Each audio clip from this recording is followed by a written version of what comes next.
Hey, well, welcome to Faith and Fitness Fridays. My name is Joe Alvarado, faithandfitness.me. That's my website. Hey, this is the place where faith and fitness come together. And I'm excited about the next 3 weeks because I'm going to answer questions that you've been asking me. And so if you remember my first video, I put it out there. I said, hey, would you ask me some questions, either faith-based, God questions, or fitness-based? And so I got a ton of faith-based questions, ton of God questions, ton of big questions that I want to get to over the next 3 weeks. So that's what I'm going to do. I'm going to start today with a question that Yvette Solis asked me. And she said this. She said, I've heard so many different answers on the subject of divorce and remarriage. Would love to see a podcast on this subject. And so Yvette and everybody out there who wants to know a little bit more about marriage, remarriage, divorce, all of the above, what God has to say, or more importantly, what Jesus said when he was on the earth. It's going to be tough, but we're going to talk about it. And I want you to hang in there with me. Don't stop watching this. Hang in there with me the whole way. Okay, so tough, uncomfortable, but so worth it. Let's get to it. Hey, so I have a friend that once wanted to be part of a bodybuilding competition. And so he spent 12 weeks leaning up, eating right, eating like 18 times a day, and lifting all week long and that whole thing. So he spent 12 weeks, did really well in the competition and loved it, enjoyed it. He said, hey, it was a ton of work. The big day came. It was worth it, but yeah, I'm kind of done. And then he just said, I didn't have any plan to maintain, kind of gained the weight back, and that was it. And he did well, but he didn't have a plan to maintain what he had earned. And so for me, I compare this to a lot of weddings, a lot of people who get married. They do a lot of weddings. I've probably done more than 40 weddings.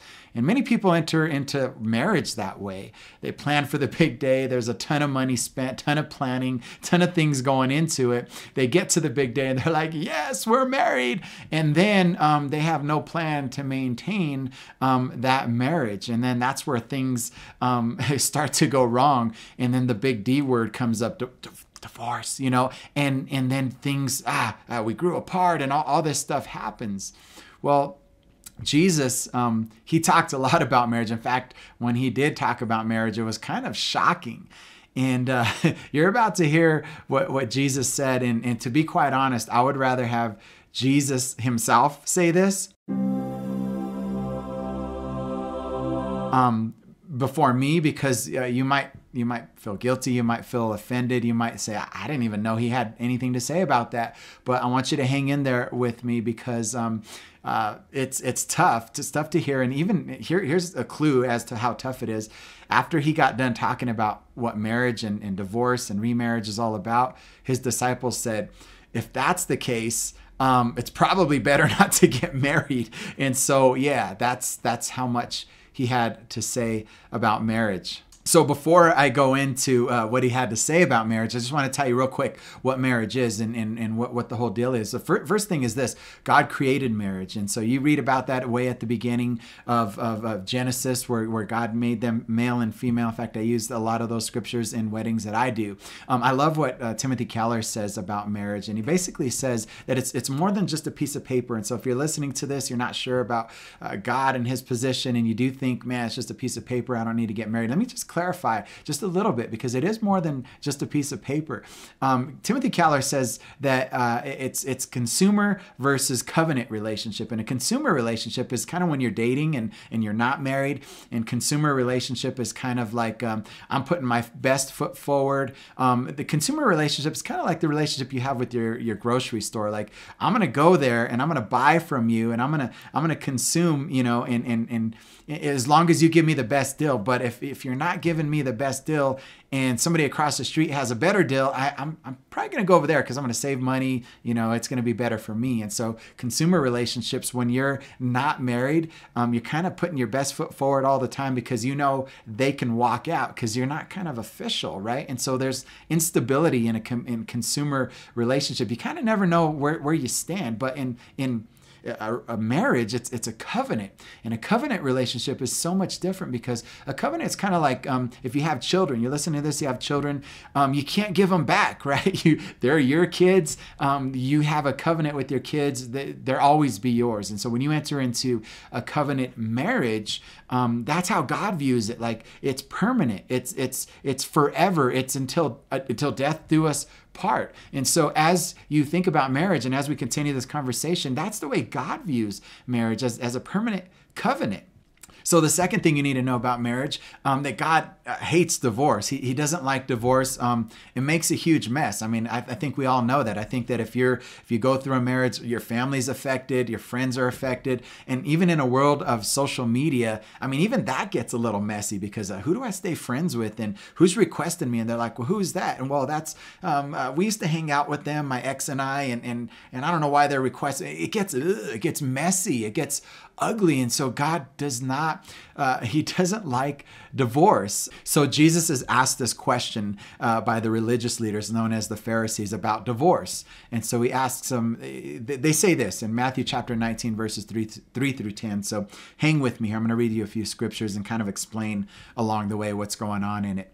Some Pharisees, religious leaders, came and tried to trap him with this question: should a man be allowed to divorce his wife for just any reason? So they're asking Jesus, and Jesus says this: haven't you read the scriptures? And they're religious leaders. Yeah, obviously they have. Jesus replied, they record from the beginning, God made them male and female. So he's establishing, hey, this is what God made up. This is what he invented right at the beginning. And he said, this explains why a man leaves his father and mother and is joined to his wife, and the two are united into one. And then verse 6 says, since they are no longer two, but one, no longer two, but one.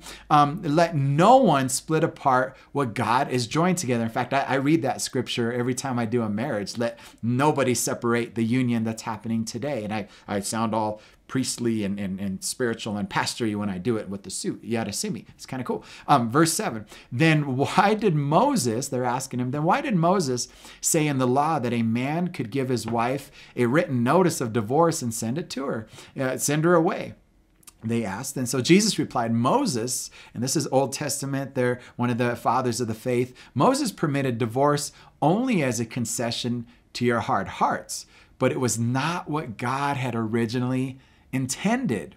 And so in verse 9, he says, and I tell you this, and this is where it gets even worse probably for some of us, whoever divorces his wife and marries someone else commits adultery, unless his wife has been unfaithful. And then verse 10 says, Jesus' disciples then said to him, if this is the case, it's better not to marry. I mean, that's how shocking what Jesus had to say about marriage was. So here's the deal. It kind of feels like Jesus is picking on divorced people. I mean, would you agree? I mean, he really went after that whole situation. And it really feels like nobody should try to take apart what God joins together. In other words, his original plan, his original intent, his original purpose.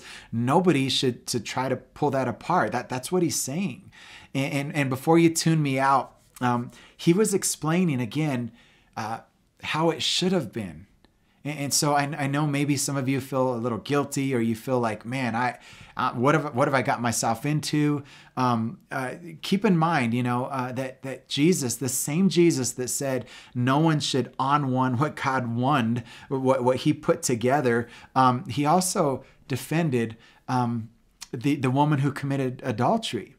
And he said, hey, whoever has the most sin, go ahead and cast a stone, when they were trying to stone her for getting caught in the act of adultery. And they all left because they were all sinners, just kind of like you and me.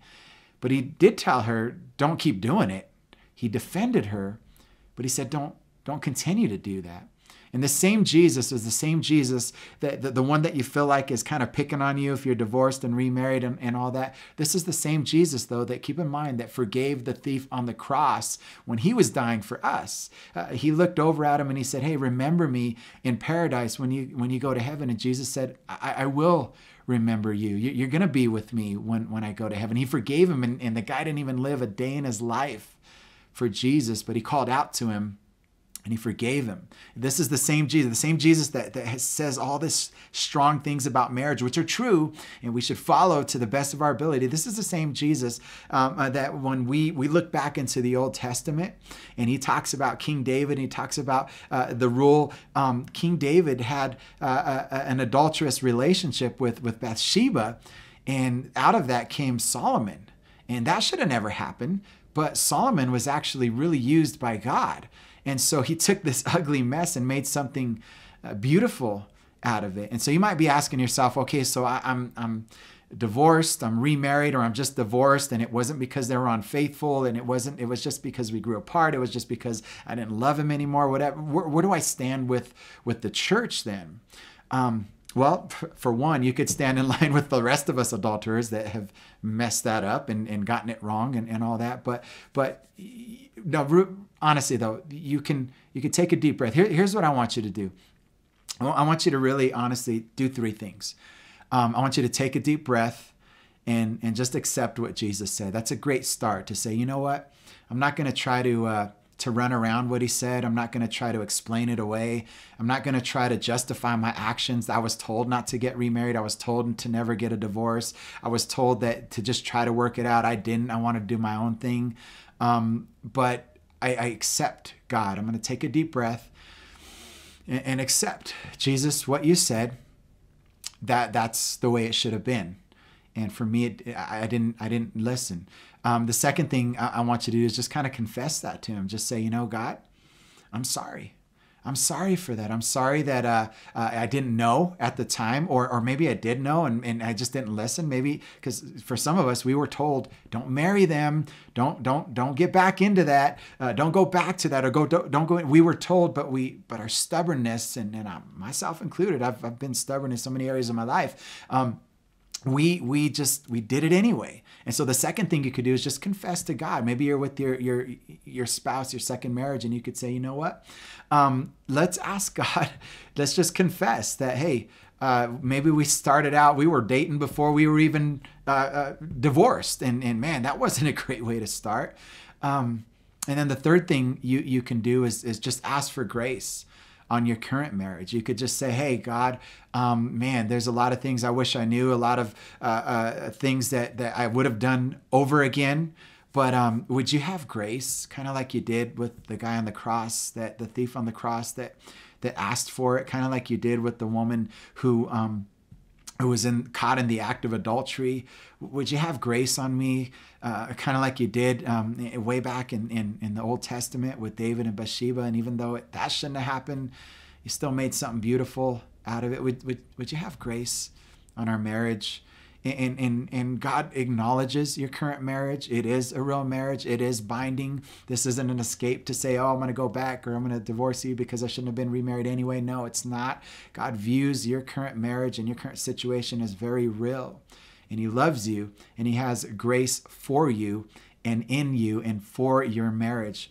Just ask him for it. Just say, God, give me some grace in my current marriage, and let me make some better choices this time around, and let us honor you in this. Hey, I hope this has helped. This is Joe, Faith and Fitness. I love talking about this stuff. You have a great weekend, and go have that talk that you need to have.